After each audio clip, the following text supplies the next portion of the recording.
Commerce से जब आप चूज कर रहे होंगे विथ मैथ्स तो वहां पे आपको दो ऑप्शंस दिख रहे होंगे, एक आपको कोर मैथ्स दिख रही होगी, एक अप्लाइड मैथ्स। स्टेट बोर्ड की बात करें तो वहां पे सिर्फ आपको क्या मिलता है, सिर्फ कोर मैथ्स मिलती है। पहले मैं बता दे रहा हूँ ये सीबीएसई वालों के लिए है। सीबीएसई वालों बच्चों के पास दो ऑप्शंस होते हैं मैथ्स में।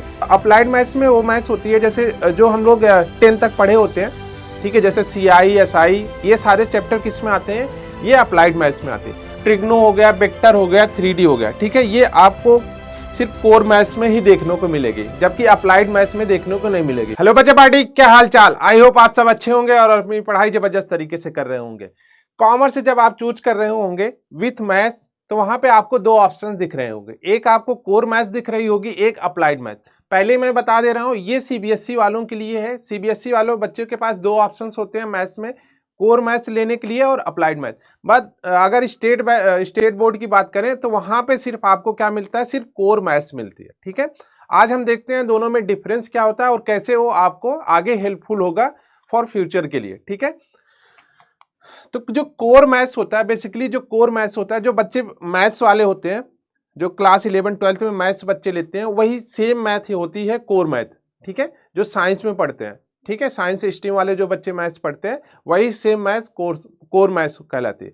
बट अगर अप्लाइड मैथ्स की बात करें तो अप्लाइड मैथ्स में वो मैथ्स होती है जैसे जो हम लोग 10 तक पढ़े होते हैं, ठीक है, जैसे सीआई एसआई ये सारे चैप्टर किस में आते हैं, ये अप्लाइड मैथ्स में आते हैं। अप्लाइड मैथ्स आपको कॉमर्स में हेल्प करता है इकोनॉमिक्स पढ़ने में, या फिर इसके स्टैटिक्स वाले स्टैटिक वाले जो पोर्शन होते हैं, ये सब क्या होता है, ये अप्लाइड मैथ्स आपको हेल्प करती है किसमें, कॉमर्स पढ़ने में। बट थोड़ा सा दोनों का डिफरेंस देखते हैं। अगर हम कोर मैथ्स की बात कर रहे हैं तो कोर मैथ्स में क्या आपको पढ़ना होता है, ट्रिग्नो पढ़ना होता है। ठीक है, जो दोनों में डिफरेंस होता है वो हम देख रहे हैं। ठीक है, ट्रिग्नोमेट्री पढ़नी होती है जो क्लास 10th में आपका बहुत दिमाग खाई होगी। ठीक है, दूसरा क्या होता है, आपको वेक्टर, और थर्ड वाला आपको क्या, 3D। ठीक है, ये कुछ एडिशनल यहाँ पे चैप्टर्स हैं जो आपको कोर मैथ्स में देखने को मिल जाते हैं। उसके बाद आपका कैलकुलस होता है, कैलकुलस तो दोनों में होता है। ठीक है, कैलकुलस तो आप इसमें भी पढ़ना पड़ेगा, इसमें भी आपको कैलकुलस पढ़नी पड़ेगी। ठीक है, अगर इधर बात देखें तो सीआई एसआई, ठीक है, सीआई एसआई और स्टैटिक, जो स्टैटिक्स वाला पोर्ट होता है ना, स्टैटिक्स वाला जो पोर्शन होता है स्टैट्स, ठीक है, कैलकुलस भी होता है इसमें।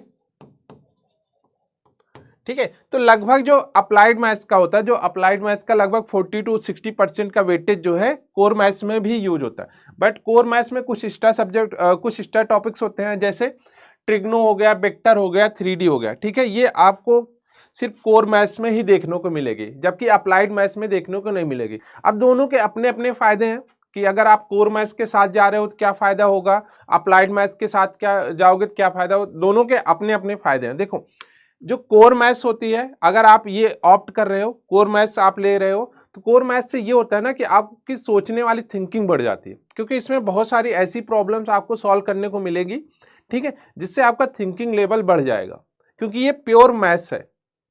ठीक है, प्योर मैथ्स है as a subject. Core maths में आप जो सब्जेक्ट ले रहे हो मैथ्स एज ए सब्जेक्ट ले रहे हो, बट जो अप्लाइड मैथ्स वाला अप्लाइड मैथ्स का जो सब्जेक्ट है, इसमें आपको क्या मिलेगा, इसमें आपको बेसिक सा मैथ्स मिलेगा, इसमें आपको बेसिक सा मैथ्स यूज होने वाला है। ठीक है, बेसिक सा मैथ कौन सा यूज होने वाला है, ये जो आपके सीआई एसआई स्टैट और ये जो कैलकुलस वाले पार्ट हैं ये यूज होंगे। जैसे आप इकोनॉमिक्स वगैरह पढ़ रहे होंगे, बीएसटी वगैरह पढ़ रहे होंगे, तो उसमें भी जो कैलकुलेशन का पार्ट है वो इससे कवर हो जाएगा। ठीक है, फिर आप सीए वगैरह में जाएंगे तो उसमें उसका जो सीए वगैरह का जो 70-80% है वो भी आपका अप्लाइड मैथ से ही काम चल जाएगा। ठीक है, तो अगर कॉमर्स के हिसाब से देखा जाए, ठीक है, कॉमर्स के हिसाब से देखा जाए तो कॉमर्स के हिसाब से अप्लाइड मैथ्स बेटर है। बट अगर आपको ओवरऑल देखा जाए कि आपको कौन सा मैथ्स लेना है जिससे आपको फ्यूचर में हेल्प मिले, तो आप कोर मैथ्स के साथ जा सकते हो, क्योंकि कोर मैथ्स में ऐसे बहुत सारी प्रॉब्लम होंगी जो आप जब उनको सॉल्व कर रहे होगे तो आपको लग रहा होगा कि ये अच्छी प्रॉब्लम्स है। ठीक है, इससे आपकी थिंकिंग लेवल बढ़ रही होगी कोर मैथ्स के। तो ये तो सीबीएसई वालों में है। ठीक है, आपको ये कोर मैथ्स सीयूटी में भी हेल्प करेगा, ये सीयूटी में भी हेल्प करेगा आपको। जो सीयूटी एग्जाम होता है ना 12th के बाद, उसमें भी आपको कोर मैथ्स हेल्प करने वाली है। ठीक है, ये दोनों डिफरेंस है, बेसिक सा दोनों में डिफरेंस है। और अगर आप अप्लाइड मैथ्स ऑप्ट कर रहे हो तो अप्लाइड मैथ्स में आपको वही जो क्लास 10th तक आपने मैथ्स पढ़ी है वो सब तो पढ़ना ही है, बस थोड़ा सा कैलकुलस का पार्ट इसमें ऐड हो जाता है। ठीक है, तो दोनों के अपने अपने बेनिफिट्स हैं, आप चाहे अप्लाइड मैथ्स ले रहे हो या फिर कोर मैथ्स।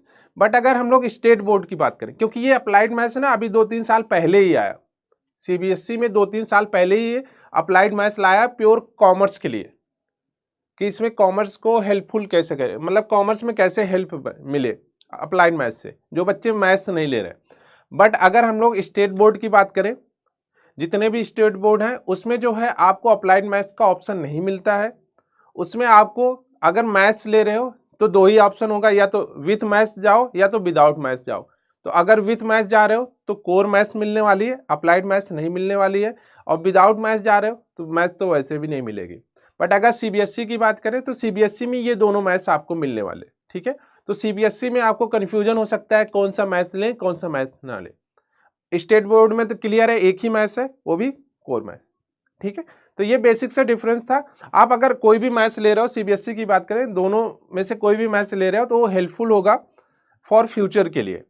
जैसे अभी आपके 12th लेवल का अगर एग्जाम देखें तो 12th में हो सकता है आपके मैथ्स लेने से कुछ परसेंटेज कम हो जाए, 12th में अगर मैथ्स लेने से कुछ परसेंटेज कम हो जाए, बट आगे जाके वो हेल्पफुल होगा। सीयूटी वगैरह एग्जाम में जब आप बैठोगे तो वहां पे आपको पता चलेगा कि इनके कितनी इंपॉर्टेंस थी, इन एग्जामों में इन मैथ्स की कितनी इंपॉर्टेंस होती है। ठीक है, तो आज के लिए इतना ही, बाकी अगले वीडियो में मिलते हैं।